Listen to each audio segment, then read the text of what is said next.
Dude, yo, what's good? I ain't gonna steal his intro. What's good? Welcome back to Trashman MMA.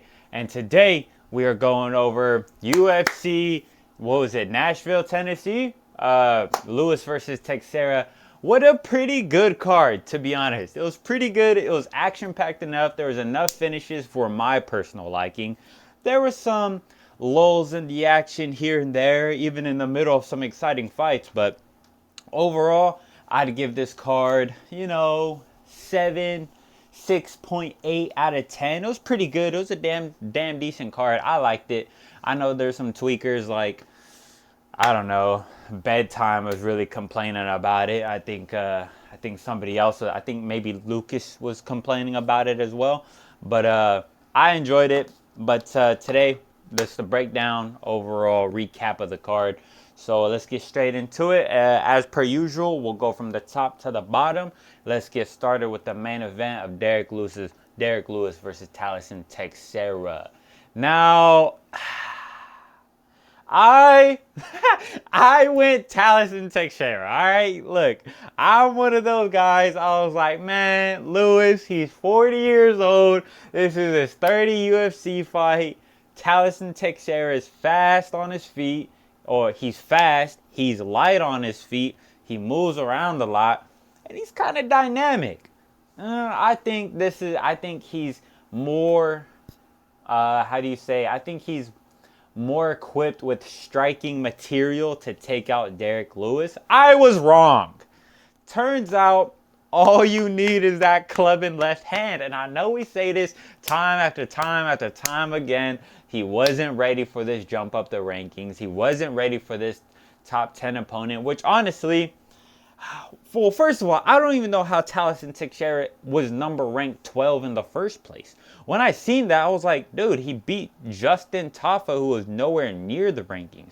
Yes, he KO'd him the first round, but that's an impressive finish. An impressive finish over an unranked guy doesn't get you ranked. Like, what the fuck? I'm pretty sure this guy was ranked above Waldo Cortez Acosta at some point. Like, how the fuck does that happen? But Derek Lewis KOs him. He fakes getting poked in the eye a little bit. Not poked in the eye, but he kind of fakes being injured. Talison TEIXEIRA does land a nice hard jab, and I do believe that that jab affected Derek Lewis in some way. I don't think it was just like I don't think it was 100% him faking being hurt. That reaction that he had was literally immediately when he got punched. He got a little dazed a little bit. His feet was slipping out from under him. He was not in a position to throw back. And so I do believe that left jab from Talison TEIXEIRA that landed kind of straight in the right eye of Derek, I do believe it had an effect, but he did play it up even more to, I believe first he threw that right overhand, didn't land, and he fucking gritted down on his mouthpiece, big fucking beast style, and just fucking threw another overhand. And that one fucking caught Talison TEIXEIRA clean on the jaw, sent his 6'7" ass tumbling all the way down. Fell on the floor, immediately had his wits about him though. But Derek Lewis followed up. Talison TEIXEIRA, I think he like turtled to try to get back to his feet. Derek Lewis was still, still throwing a bunch of haymakers. And then Talison TEIXEIRA just starts, he turns into Spider-Man or something, bro. He turns into just like,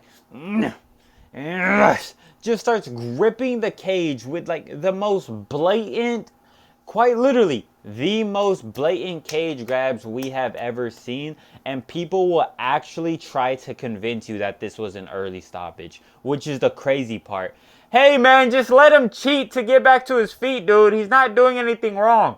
Are you genuinely are you restarted? Do you need to restart your brain, bro? Because what are you talking about? He's blatantly cheating to get out of a bad position. If I hook your gloves in the middle of a roll, we're grappling, we in the middle of a roll, and I hook your gloves to get out of a bad position, are you just gonna let that happen? You have me in a rear naked choke. I hook your glove and I pull it away from my neck. Oh, dude, but he was out of it though, you know. He got out of the choke though, so you shouldn't have stopped it. You guys, I don't know. Some people, I forgot who it was. I think Kenya Koye. I think maybe Lucas, maybe Bedtime, maybe all of them, dude. I'm gonna just call them all out.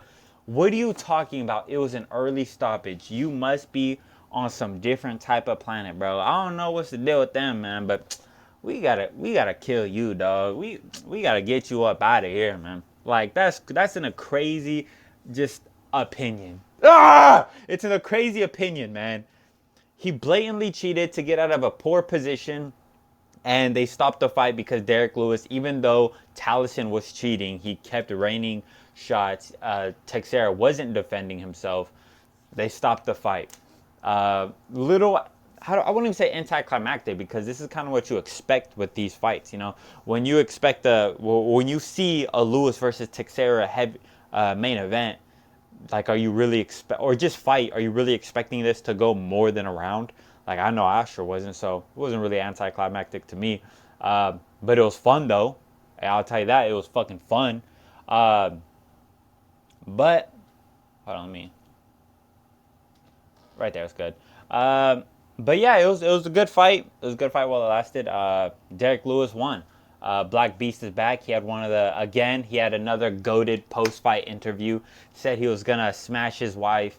Was on the phone with the president, literally in the middle of having his hand raised. Bro, he was on the phone with the president while getting his hand raised after knocking out a Brazilian. He said, I need another freaking taxi driver bum Brazilian, dude. Feed him to me. They think they gonna get that limousine ride, but not off me. Shit. Bro, come on, man. USA in this hoe. I fucking love Derek Lewis, bro. He's genuinely one of the best on the mic, even though he's just like nonchalant as fuck. Literally me. But yeah, he's calls TEIXEIRA a bum, a taxi driver, which yeah, in his last like 3 fights, he's kind of just fought like bum ass Brazilians, I think. But what a guy! What a guy! I'll be doing a fights to make after this, so what a good fight. Had a fun post-fight interview as well, or like yeah, after the whole shebang, you know. But Derek Lewis gets the KO fucking under a minute. Wow. On to the next fight, the co-main event of Stephen or Stephen, I don't know. Stephen Wonderboy Thompson versus Gabriel Bonfim. Robbery. Now, I know I'm not going to say robbery, because the third round is close, I guess, but it is close. But I do believe Wonderboy is the right pick here.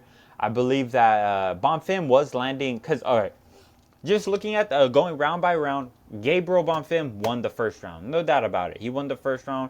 Wonderboy was very patient, and he was just he wasn't doing enough. Gabriel Bonfim would land low kicks. He was out low kicking Wonderboy the entire fight. He was just kind of being more active when there was nothing happening, giving him the first round. Second round, it was close. Wonderboy was doing his thing. Gabriel Bonfim was doing his thing up until they were both landing good shots on each other. Bonfim was landing just like a good like jab, pretty consistently, just like a nice good left jab. And then towards like the 30-second 4 minute and 30-second mark of the fight, Wonderboy throws a low kick, and Gabriel Bonfim checks it perfectly. Lifts his left leg up, shin on shin contact, makes immediately as a slam. Wonderboy pulls his leg back. There's a gigantic gash in his shin, similar to Jack Shore versus Joe Anderson Brito. He pulls it back. He actually trips on his leg, trips on his own leg when he's bringing it back to his base. Falls to his butt. Gets back up immediately. While he gets back up, he looks to his leg. Immediately, it's cut open, gushing blood. Gabriel Bonfim notices it as well. Immediately, Thompson's like, man, fuck it, though. Launches a left up head kick with the same leg, connects perfectly on Bonfim, makes him do the chicken dance a little bit. Bonfim shoots in, Wonderboy stuffs it, more ground and pound, but there was like 10 seconds left.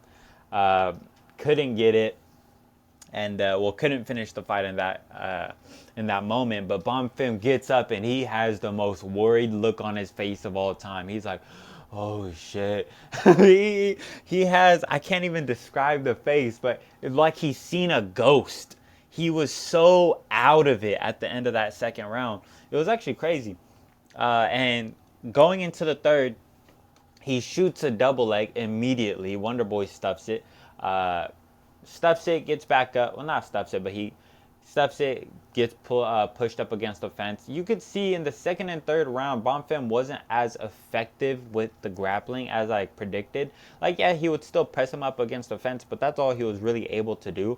Whereas in the first round, that's where he really had Wonderboy in some seriously dangerous positions in the grappling. He had him in like a rear naked choke, I believe twice in the first round. Very close, and I picked Wonderboy. I was very worried for my pick, because I was like, no way he's gonna get subbed in the first round and get done dirty worse than when he fought Joaquin Buckley and Shavkat. I'd look like a major fool. But he got out of both those positions. In the second and third, Bonfim wasn't able to get to the back as easy. Like you see in the first round, Bonfim would shoot for the double leg, immediately zip to the back. It was wildly impressive how fast he was able to move in that first round. But I think that kind of not blew his gas tank, but it's hard to maintain that explosivity for the remaining, for the full 15 minutes. So he couldn't do that in this third round. So he resorted to pressing up against the fence, landing kind of shots to the body. But Wonderboy was doing his own thing. He would land some knees in the clinch, some tippy tap shots up top to the head, just keeping busy in the clinch, where I thought he was more busy than Bonfim. Bonfim, however, did land some good, some good hard jabs and hard right hands on Wonderboy in this third round. But I felt the most significant shot of this third round was when Gabriel Bonfim Gabriel Bonfim changes levels, and Wonderboy launches a head kick again. And it looks like it seriously stuns Bonfim. I believe, I forgot what happened after that. Maybe he launches that head kick, stuns him, then Bonfim shoots for a takedown as Wonderboy goes for a wheel kick. And in that process, Wonderboy still stuffs the takedown of Bonfim. He ends up on top. Then he kind of engaged in the grappling a little too much from what I saw from Thompson. I would have liked to see him, as soon as he stepped, kind of just like, I know that's gonna sound goofy, try and get away. But there were point in times where I felt like Thompson kind of stayed there. Now maybe it was due to Bonfim holding that single foot of Thompson, but I felt like Thompson could have done a better job getting out of there. But I thought Thompson won the second and third round. There was only 10. I don't know. I thought Wonderboy wins this fight, to be honest. Bonfim didn't really do anything in this third round. And the judges' scorecard right here, 2 judges actually gave Bonfim the third. And I know it was relatively close. That head kick that Wonderboy landed in the third wasn't nearly as significant as the one he landed in the second, but it was still extremely impactful, and in my opinion, it was the most impactful shot of the round. And immediate damage weighs more than accumulative, and everything that Bonfim did was accumulative, plus he had nothing but control time, which with scoring criteria means nothing. He has accumulative shots. He has control time, which means nothing. He also had 2 takedowns, which again, simple changing of positions doesn't mean anything. It's what you do with the change of position. It's what you can do with that. Simply taking an opponent from standing to the floor isn't a part of effective grappling.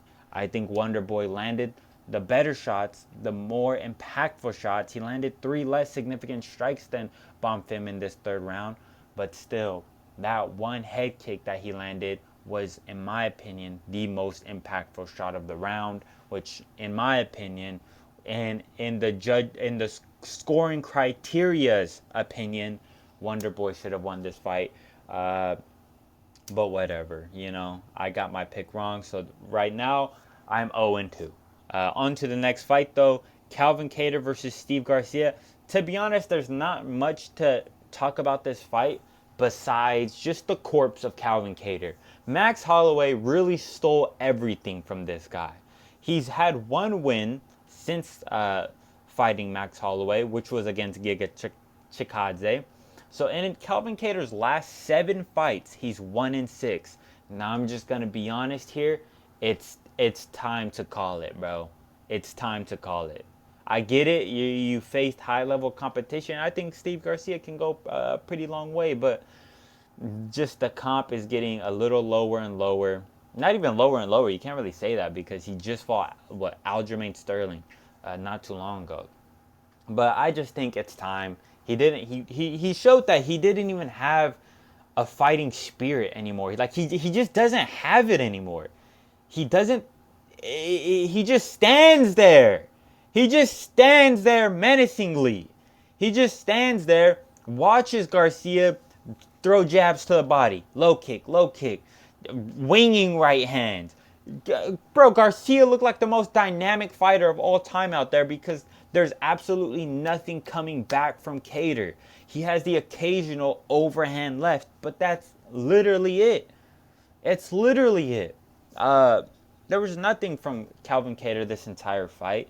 There was a little something here and there in the first round, but yeah, even then, I mean, it was fucking, the dude landed 8 strikes in he landed 8 strikes in round 1, 5 in round 2, 13 in round 3. Opposed to freaking Steve Garcia's 31. You know what I'm saying? So it's just like Garcia, while Garcia looked well, he has an interesting build, you know? He's extremely long for the division. His arms were so freaking long. It was insane. That I just kept repeating to myself the entire time. This guy's reach is insane. Genuinely, his bro was hitting that flicker jab from Ipo. You know what I'm saying? Like, that shit was crazy. But Calvin Kattar just showed that he's not really a fighter anymore, and he just kind of get this bro a job at the fucking analyst desk, you know, or something. Get fucking Weidman out of there, bro. Replace him with fucking Calvin Kattar. Steve Garcia, though, he looked well. He looked good enough. Again, I'll do a fights to make video after this. I'll pair him up with somebody well. He's on a 7-fight, 5 or 6 fight win streak now. 5 of them by knockout, 1 by decision. Come on, man, give this guy a fucking high level fight, dude. But on to the next. Nate Landwehr versus Morgan Charrier. Hold on, back to the old one though. Back to the previous fight, Kattar versus Garcia. I did get that pick right. So right now I'm 1-2. Nate Landwehr versus Morgan Charrier. Pretty good fight. This one fight of the night. I don't know. I thought Wonder Boy versus Bonfim. I thought that was a pretty good fight, but there were a lot of lulls in the action with grappling from Bonfim. So I understand this fight winning a fight of the night. Landwehr does come to bang every single time. So does Morgan. And in the first round, Nate Landwehr was doing well. He was doing well, not well enough. He was getting clipped by left hands, right hands. Morgan Charrier was kind of tuning him up in the first round, not gonna lie. With the occasional good, 1-2 piece from Landwehr, I was like, hold on now, Charrier, you got too much dip on your chip. Nate Landwehr was doing his thing in the first. No, he wasn't. He was getting pieced up in the first, but yeah, occasionally. But in the second round, yeah, get him, Train, get him, Nate. Nate was low key, he was low key doing his thing out there in that second. He was low key putting belt to ass, not gonna lie. It looked like a turning point in the fight. It looked like Morgan Charrier was getting slower. His combos didn't look as slick, although he did find good angles on Nate. He would kind of cut angles on him, hit him with the nasty right hand that would land flush, and he was landing really good shots. But Nate Landwehr was also doing his thing in the second, and in my opinion, he did win the second. Let's look on the official judges scorecard. I believe, yeah, he did win the second round on every judge's scorecard. So it was 1-1 going into the third. Nate was doing his thing, and I really thought that third round was going to be the difference. And I really thought he was going to get Charriere out of there. I thought I was going to lose another one of my picks. But Charriere just goes out there. He said in his post-fight interview, he said, I have great conditioning and I was tired. So if I'm tired, I know he's tired. Now, while I don't think that's true, I think the mindset he had was the perfect mindset of going out of there, kill or be killed, which is Nate Landwehr's motto. He said that I'm going to go into the fire and there's a chance I'm going to get burned. And yeah, he got burned. Morgan Charriere throwing the widest, craziest, meatiest hooks. Dude, that boy must have been training with Calvin Kattar and fucking Josh Emmett, dude, because the amount of hooks just literally from the fucking knee up top repeatedly. A lot of those shots were inches away from Landwehr's face up until that one that caught him, sat him down, and then it buckled him, but it didn't put him completely out. Morgan Charriere with the follow-up shots. Nate does get back up almost immediately after the fight stopped, but it was a good stoppage. Nate Landwehr was, maybe he could have worked his way out of there. Nate Landwehr is really kill or be killed, so I'm not saying I would like to see him get completely murked out there, but maybe give him a little bit more chance to fight. But I'm not complaining about the stoppage. I think it's a proper stoppage. Morgan Charriere gets it done in the third after dropping one round to Landwehr. I said it in my prediction video. He's 2-2 going into this fight, and his comp is not that good. And I still believe he is really overrated and he will get fraud checked by somebody. Yes, he had a good scrap with Chepe Mariscal, but man, look, every once in a while those bums have a really good performance and you get gaslit instead of thinking they're good. But I don't think Morgan Charriere is all that. I think he loses to probably everybody in the top 15 besides fucking Calvin Kattar. On to the next fight though. I did get my pick right though. I am 2-2. Victor Petrino versus Austin Lane. I mean, yeah, there was a chance that I thought Petrino would fumble this one like he did his last two fights.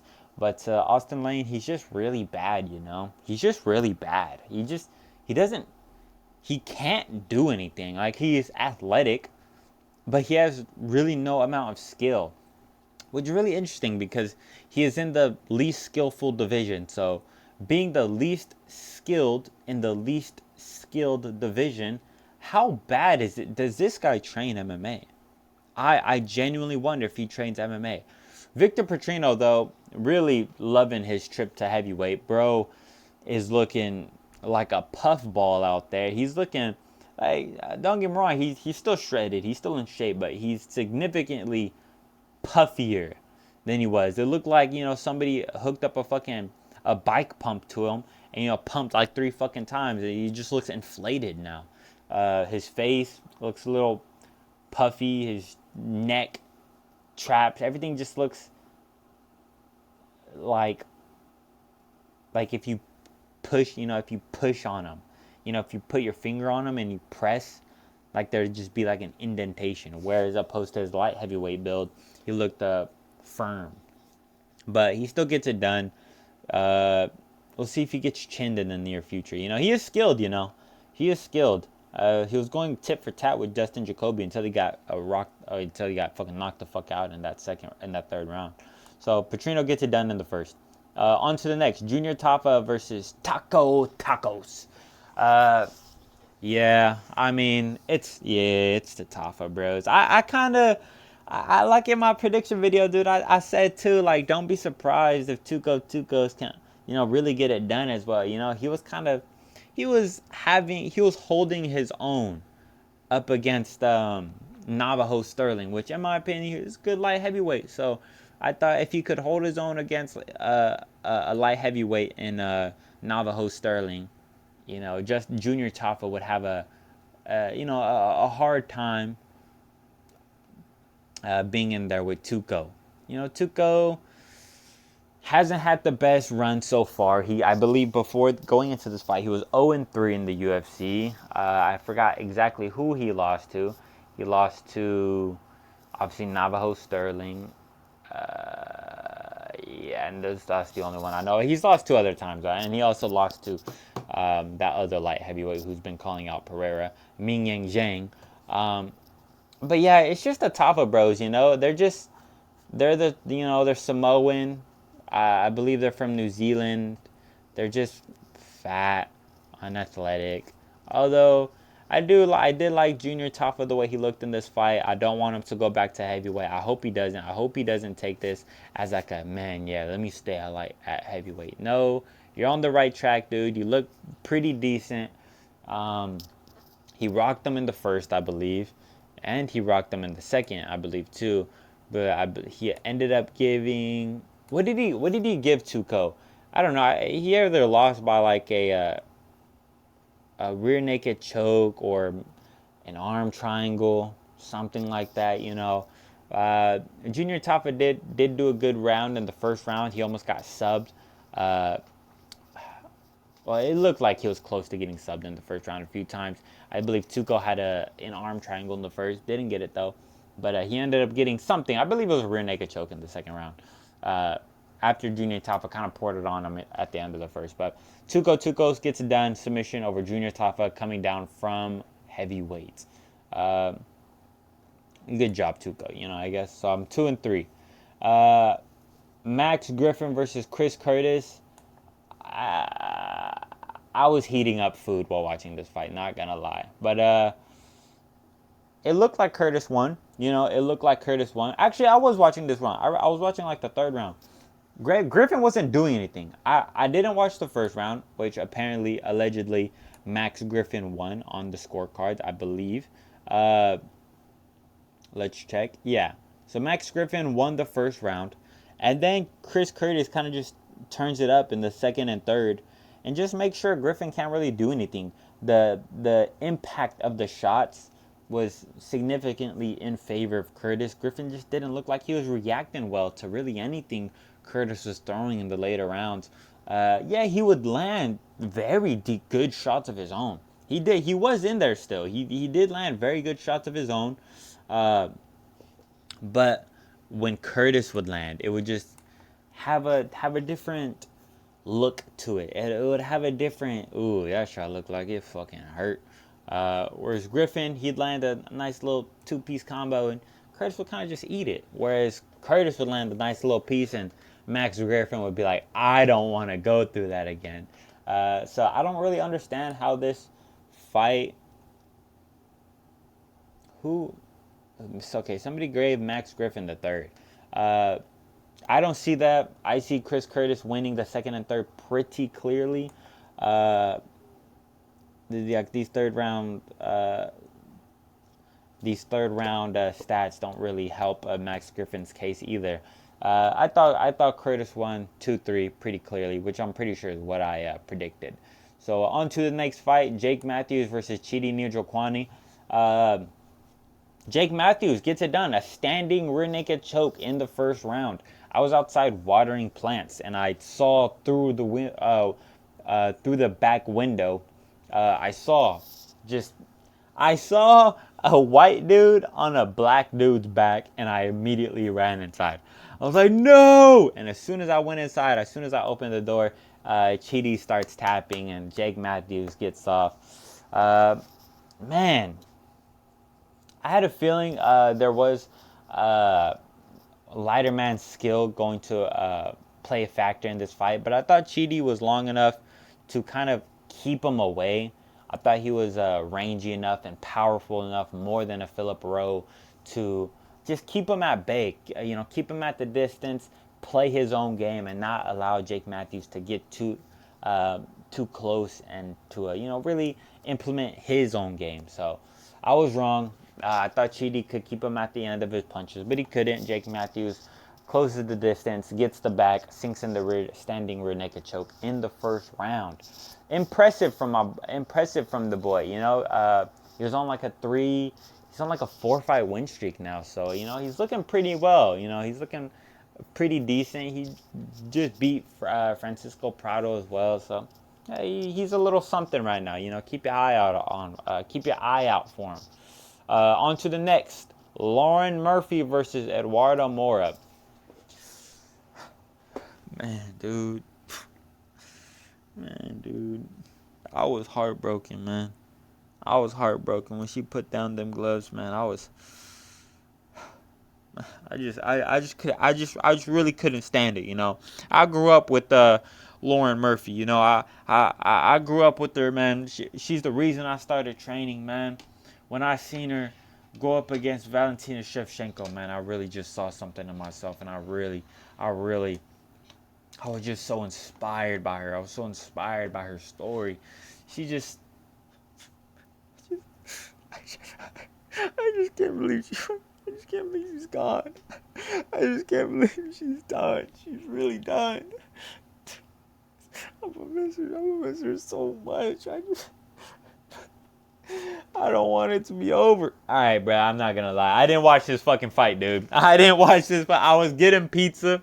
I pulled up to the local pizza shop, and I was ordering 2 pizza with some 16 wings and, you know, some breadsticks. You know, I was getting freaky, dude.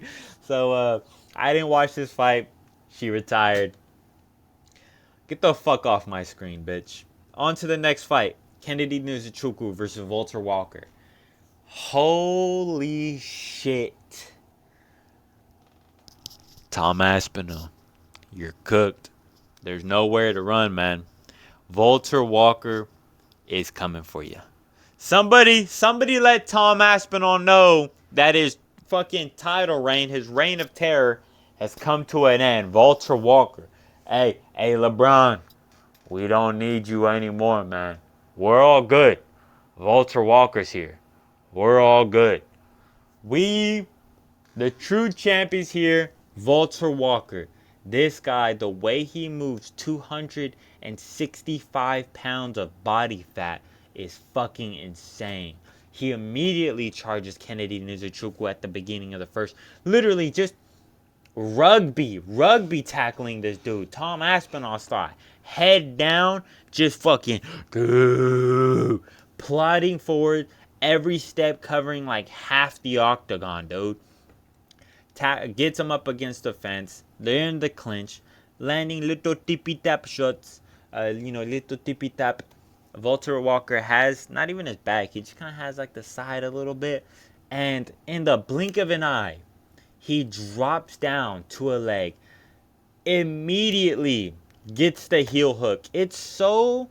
Not only is it impressive to get a heel hook, a submission that's rarely gotten today in MMA, but it's simply just impressive to drop down. He has an odd specimen because he really is taking submission over position, which in recent times it's become the complete opposite. You never want to choose a submission attempt over position, but Walter Walker always does it, and he always gets it. That's 3 heel hooks in a row. He dropped to a leg immediately. It's insane. He immediately gets the heel hook. It's not even there's no scramble. It's just, I drop, I got it now. Tap. And that's what happens. He drops down to a leg. He immediately gets the heel hook, immediately starts cranking it. Kennedy, you see the look on his face of discomfort immediately. He starts like, and he immediately taps. It's not a panic tap or anything. You could see his knee and the back of his heel pointing the same direction. It was not a panic tap. It was literally tap or I'm going to tear every single ligament in your fucking knee, bro. In your fucking leg. Your leg is cooked, bro. Tap right now. I think it was good because he was standing on it afterwards. Or that might just be adrenaline. But he was standing, so I don't think there's really any significant damage. I think he was able to tap before anything really crazy happened. But Walter Walker, man. Tom Aspinall's kryptonite, some might say, you know. Heel hook merchant. I got this pick wrong as well. On to the next fight. Mitch Ramirez versus Mike Davis. Hey, this was a pretty fucking good fight, dude. I like Mitch Ramirez. Apparently, in his last fight against Thiago Moises, the reason why he got leg kick TKO'd is because he had some heart abnormality that prevented him from doing some certain shit. So, but you know, what the fuck does that have to do with your legs, little bro? Stop making excuses.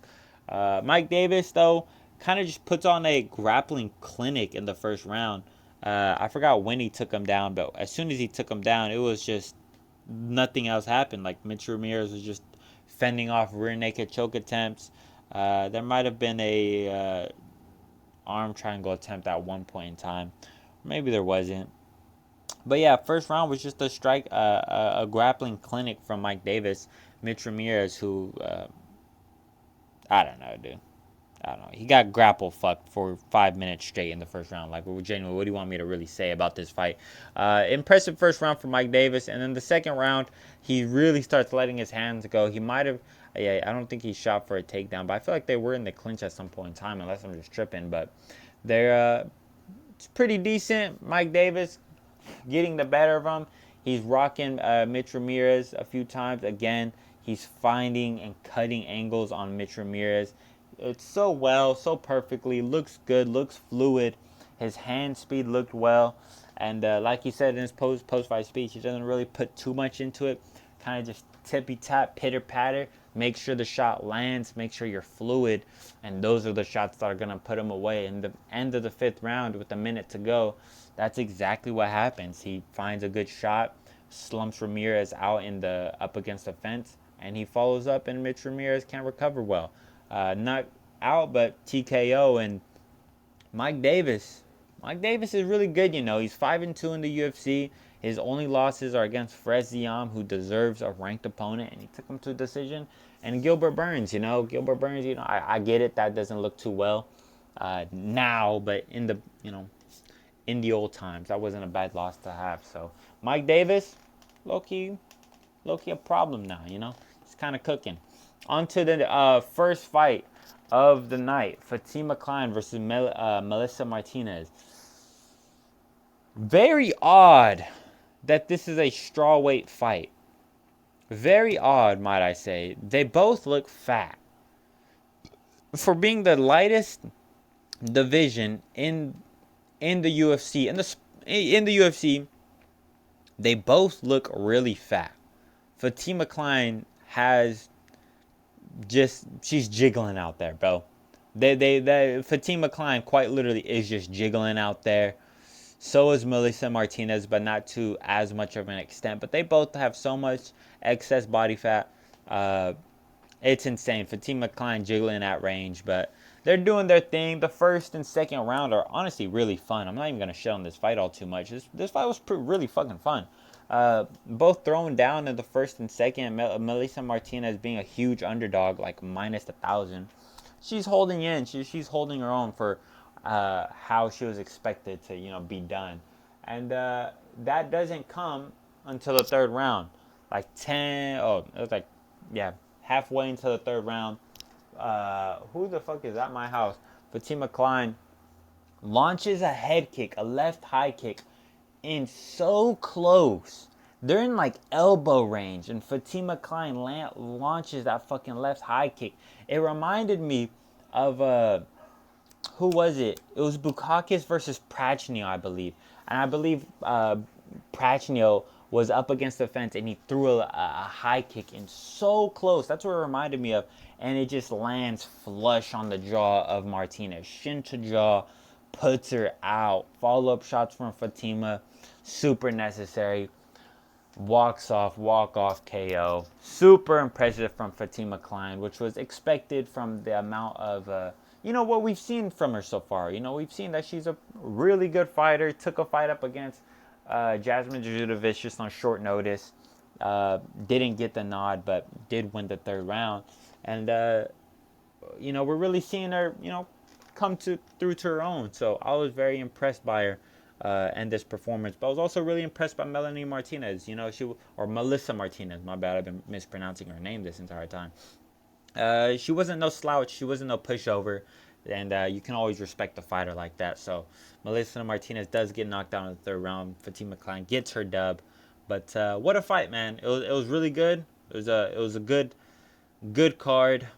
I was impressed. First 3 fights were all finishes. And then we have a Lauren Murphy versus Eduardo Mora shit break, or for me, pizza break. Jake Matthews versus Chidi Njokwani. Again, you know, 4 out of the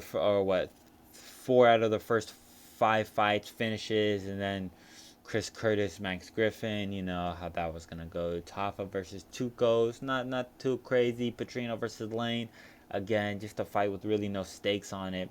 Landwehr versus Charrier, good scrap. Cater versus Garcia, really nothing of substance since Cater wasn't doing anything. Thompson versus Bonfim, wrong decision in my opinion. Uh, Lewis versus TEIXEIRA, fucking underdog, an underdog victory. You can always get with a underdog victory, you know. Now, Brazil MMA is genuinely in shambles. They are 0 for 11 this year in main events. I would like to see what they are just in general. How many of them have been losing just on the card as it is? But that was the recap and prediction video, or recap video. I hope you guys like it. I hope you guys come back. Leave a like, leave a comment, subscribe if you're new. Um, Stay tuned for the fights to make. And I have another little video planned that I kind of just want to talk about a little bit. So, hope you guys enjoyed. I'm going to go fucking find something to eat real quick, bro. I'm starving. All right, see you later.